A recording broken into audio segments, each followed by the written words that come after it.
اللاعب الأسطوري راؤول غونزاليز. السلام عليكم لكل بلد هداف تاريخي. وفي إسبانيا نتذكر وجوها مثل دافيد فيا وخوسيه توريس، لكن عندما نعود للوراء بعض الشيء ونتذكر هدافين أساطير فإننا لا نجد سوى واحدا، ويتعلق الأمر براؤول غونزاليز، وهو أكبر رمز لكرة القدم الإسبانية للسنوات الأخيرة. وقد بسط أناقته وهو يدخل الكرة الشباك ذكريات لا تمحى من عقول وقلوب الجماهير في جميع أنحاء إسبانيا. ويعتبر القائد الخالد والجوهرة الخالصة المدريدية، فقد كان أولى النجوم التي سطعت بنادي ريال مدريد، حيث سجل اسمه كواحد من أفضل الهدافين للعقود الأخيرة.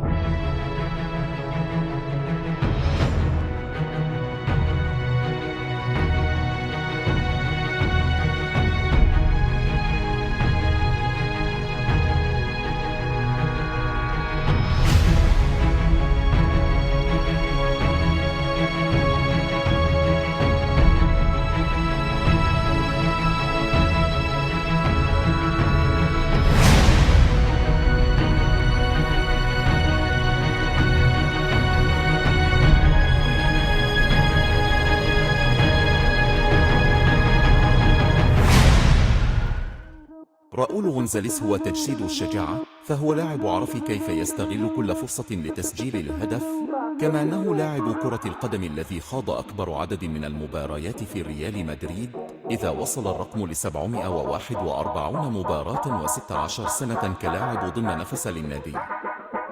ولد راؤول في 27 من حزيران لعام 1977 في سان كريستوبال أحد ضواحي مدريد، وقد انضم لنادي سان كريستوبال عام 1987 مع فريق الناشئين ليمضي معه 3 سنوات قبل أن ينتقل لنادي أتليتيكو مدريد.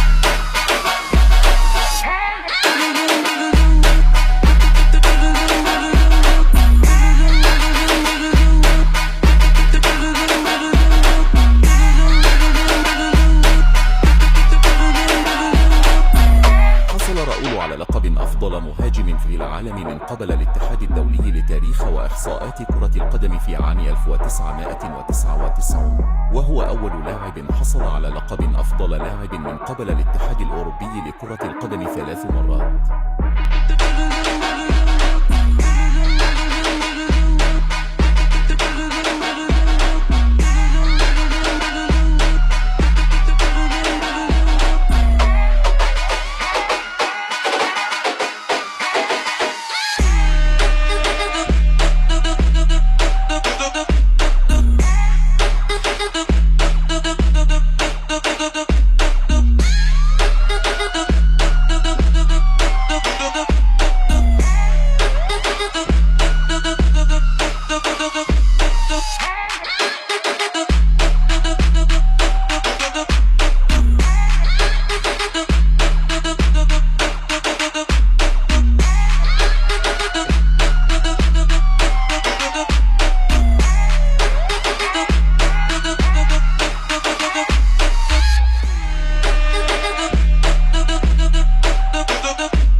أصبح راؤول مشهورا في إسبانيا، حيث بات يشكل جزءا هاما من خطة المدرب خورخي فالدنو، حيث كان يستخدمه كجناح أيسر خلف سوكر مياتوفيتش. ولعب الفتى الذهبي في ليغا قرابة 40 مباراة، سجل خلالها 19 هدف وصنع 24 هدف، بينما لعب في بطولة كأس إسبانيا مباراتين وجل هدف واحد، بينما لعب في دوري أبطال أوروبا لكره لقدم 8 مباريات وجل 6 أهداف. لكن للريال ما يحق أي بطولة في ذلك الموسم.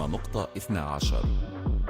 بدأ راؤول مسيرته الدولية ضد منتخب التشيك، وأصبح متصدر قائمة هداف المنتخب الإسباني برصيد 44 هدف.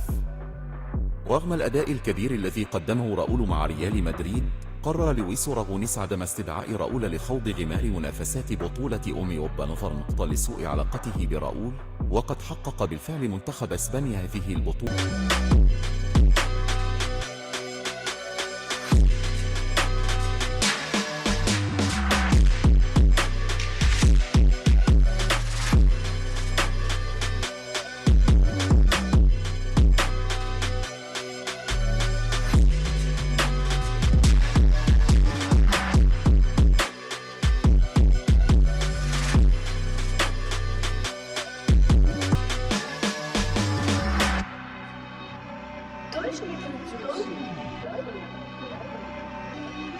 J1, das Flames, my boy.